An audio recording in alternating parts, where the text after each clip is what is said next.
اللہ الرحمن الرحیم السلام علیکم ورحمۃ اللہ وبرکاتہ۔ الحمد للہ والصلاة والسلام علی رسول اللہ وعلی آلہ وصحبہ اجمعین، اما بعد۔ سلسلہ معالج بالقرآن ہمارا الحمدللہ جاری ہے، اور معذرت اس بات پر کہ ہمیں تھوڑا تسلسل رکھنے میں تھوڑی دشواری آئی کچھ مصروفیات کی وجہ سے، تو انشاءاللہ باذن اللہ میری کوشش یہ پوری ہوگی کہ ہم اس سلسلے کو جاری رکھیں، اور یہ قطعی طور پہ مت سمجھیے گا کہ یہ سلسلہ بند ہو چکا ہے، اللہ کے فضل سے یہ جاری رہے گا انشاءاللہ۔ اور یہ خاص طور پہ ان لوگوں کے لیے جو رقیہ کو سیکھنا چاہتے ہیں اور رقیہ سے فائدہ اٹھانا چاہتے ہیں اور اپنی ذات سے لوگوں کو فائدہ پہنچانا چاہتے ہیں، یہ ان کے لیے خاص طور پہ ہم نے یہ سلسلہ شروع کیا ہے۔ اور اسی سلسلے کے دوران انشاءاللہ بہت سارے میں اپنے تجربات اور اپنے مشاہدات جو ہیں وہ بھی آپ تک پہنچاتا رہوں گا، تاکہ اگر اس سے ریلیٹڈ، اس سے مماثلت رکھتے ہوئے کوئی واقعات اگر آپ کی زندگی میں آئیں تو آپ ان سے کس طرح سے لڑ سکتے ہیں، کس طرح سے نبرد آزما ہو سکتے ہیں۔ اللہ تعالی ہمیں اور آپ کو اسلام کے لیے زندہ رکھے اور اسلام کی خدمت کرتے ہوئے ہم اس دنیا سے رخصت ہوں۔ آج ہمارا جو موضوع ہے وہ یہ ہے کہ کوئی بھی راقی، کوئی بھی دم کرنے والا جو ہے وہ اپنی زندگی میں اپنے آپ کو سب سے پہلے کیسے حصار میں لے سکتا ہے، اور اس کا حصار میں آنا کتنا ضروری ہے۔ یعنی حصار سے مراد سب سے پہلے یہ ہے کہ تحسین النفس، اپنے نفس کو کیسے سب سے پہلے محفوظ کیا جائے تاکہ آپ کسی اور کو اپنی ذات سے فائدہ پہنچانے میں اللہ کے فضل و کرم سے کامیاب ہوں۔ تحسین النفس کے لیے سب سے جو اہم چیز ہے وہ یہ ہے کہ قرآن کریم کی تلاوت کرنا، قرآن کریم کو روٹین میں اس کی تلاوت یعنی سورۃ البقرہ سے سٹارٹ کرنا اور پھر مکمل کرنا، سب سے پہلی چیز۔ اور دوسری چیز، اس بات کا اہتمام ہمارے اوپر، آپ کے اوپر لازم ہے کہ ہم اپنے آپ کو موسٹ آف دا ٹائم زیادہ سے زیادہ اپنے آپ کو وضو میں رکھنے کی کوشش کریں۔ جتنا آپ زیادہ اپنے آپ کو وضو میں رکھیں گے، شیاطین اور جو جنات جو دشمنی کی کیفیت میں آپ کے سامنے آتے ہیں وہ آپ سے اتنا دور جائیں گے اللہ کے فضل و کرم سے انشاءاللہ۔ اور اس کے ساتھ ساتھ صدقہ، جو اللہ تعالیٰ نے آپ کو توفیق دی اس صدقے کا اہتمام کرنا، نہ کہ آپ یہ کہیں کہ جی ہمیں بکرے کا صدقہ دینا ہے، ہمیں مرغی کا صدقہ دینا ہے۔ ایک کھجور بھی صدقہ دیں تو وہ اللہ کے فضل و کرم سے وہ صدقہ شمار ہوگا۔ نبی صلی اللہ علیہ وسلم نے فرمایا کہ یہ جو صدقہ ہے اللہ کے غضب کو یعنی غیظ و غضب کو، غصے کو ٹھنڈا کرتا ہے۔ اور اسی طرح جب آپ کسی بھی مریض کو رقیہ کرنے لگیں، دم کرنے لگیں، اور دم کرنے سے پہلے جو بنیادی جو شرائط ہیں ان کو نوٹ کر لیں۔ اس میں جو میں آپ کو اپنی جو ترتیب یعنی جو میرے ساتھ سٹارٹ میں ہوا، شروع میں 2007 میں جب میرے ساتھ یہ پہلی دفعہ معاملہ ہوا، تو جب میں رقیہ سٹارٹ کیا تو میں سر پہ ہاتھ رکھ کے دم کیا کرتا تھا مریضوں کو، اور مریض کے بالکل قریب ہو کے بیٹھتا تھا اور اس کے دائیں کان میں اپنا دایاں ہاتھ اس کے سر پہ رکھتا تھا، اور پھر میں اونچی آواز میں تلاوت کرتا تھا۔ یاد رکھیں کہ راقی کو ہمیشہ اونچی آواز میں تلاوت کرنی چاہیے۔ آہستہ وہ تلاوت جو کرے گا وہ کہیں نہ کہیں شکوک و شبہات پیدا کر سکتی ہے۔ جب میں نے رقیہ شروع کیا تو مجھے اس بات کا اندازہ نہیں تھا یعنی کہ اگر میں کسی مریض کے سر پہ ہاتھ رکھوں گا تو اس کا جو اثر ہے، یعنی اس کے اندر جو شیاطین اور جنات کا جو اثر یا اس کے اوپر سحر کا جو اثر ہے وہ ہمارے ہی طرف بھی منتقل ہو سکتا ہے۔ تو کچھ ٹائم گزرا تو میرے ہاتھ اور پاؤں دونوں، وہ ان کی جو سکن ہے اوپر والی وہ سخت ہونا شروع ہو گئی، اور اتنی زیادہ ٹائٹ اور سخت ہو گئی کہ مجھے بڑی آسانی سے میں اوپر والا جو حصہ جو سخت ہو جاتا تھا اس کو اتارنے میں مجھے کوئی مشکل نہیں ہوتی تھی، تو میں اس کو ایسے پکڑتا تھا تو وہ اتر جاتی تھی۔ اور اسی طرح میرے جو پاؤں کے تلوے ہیں ان کی جو سکن ہے وہ اتنی زیادہ سخت ہو گئی کہ مجھے جو ہے ان دنوں میں صرف یہ اتنا اندازہ ضرور ہوا تھا کہ شاید یہ کوئی الرجی ہے۔ اگر الرجی ہوتی تو پوری باڈی پہ ہوتی، لیکن سبحان اللہ میں نے پھر اپنے شیخ سے مشورہ کیا تو شیخ نے مجھے پھر یہ بتایا کہ یہ جو چیز ہے اس کا ڈائریکٹ جو اثر ہے وہ راقی کے اوپر پڑتا ہے۔ تو راقی دم کرنے والا سب سے پہلے اپنے آپ کو اللہ تعالیٰ کے یعنی اپنے آپ کو حفاظت میں دے، اور جو بنیادی اسباب ہیں ان کو بھی ساتھ میں اختیار کرے۔ پھر اس کے لیے مجھے ایک جو انہوں نے ریکمینڈ کی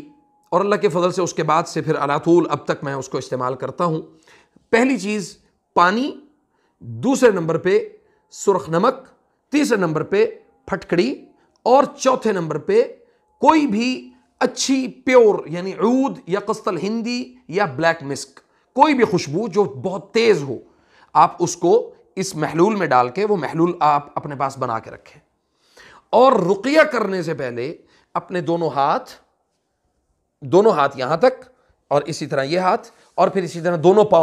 پاؤں کے تلوے خاص طور پہ اس کے اوپر وہ سپرے کریں،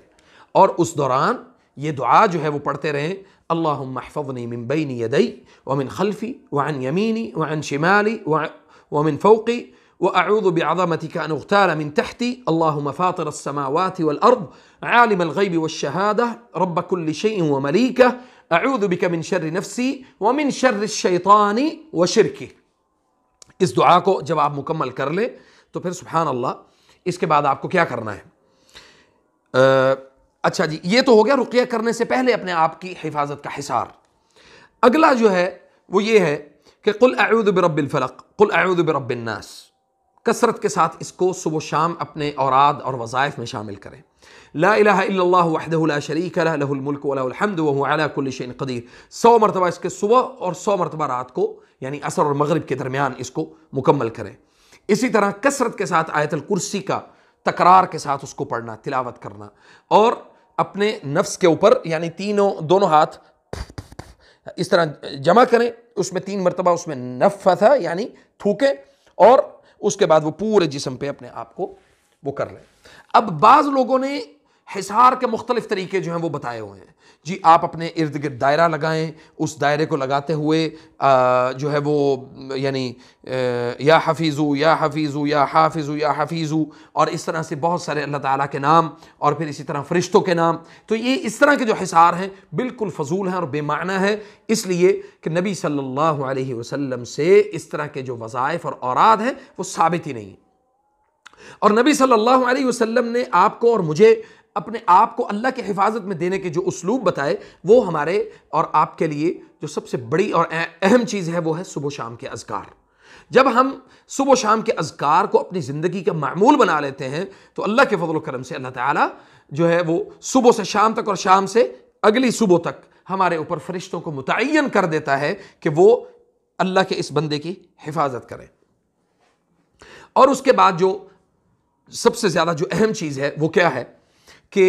میں نے پہلے بتایا کہ صدقہ آپ کثرت سے دیا کریں۔ صدقہ جو ہے وہ اللہ تعالیٰ کے غیظ و غضب کو بھی ٹھنڈا کرتا ہے، اور اسی طرح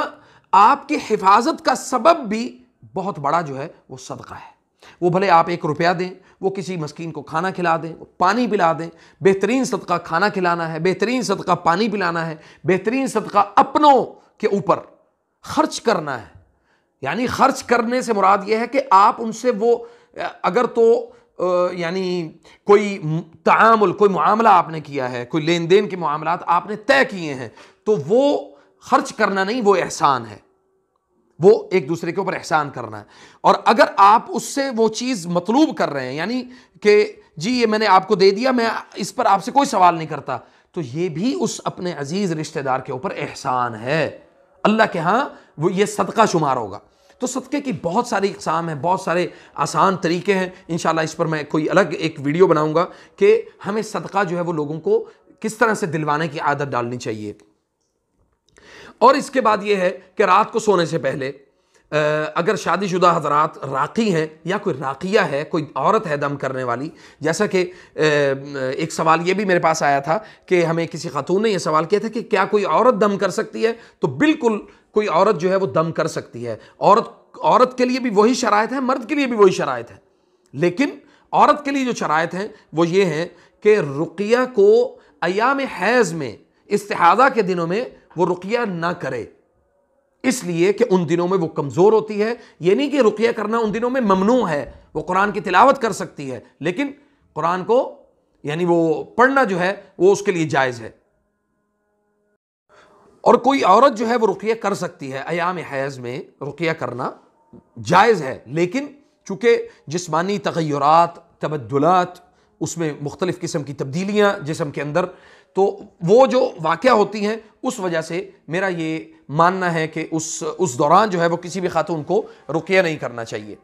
اور اسی طرح جو خواتین ہیں جو رقیہ کرنا چاہتی ہیں ان کے لیے لازمی ہے کہ وہ حافظ قرآن ہوں،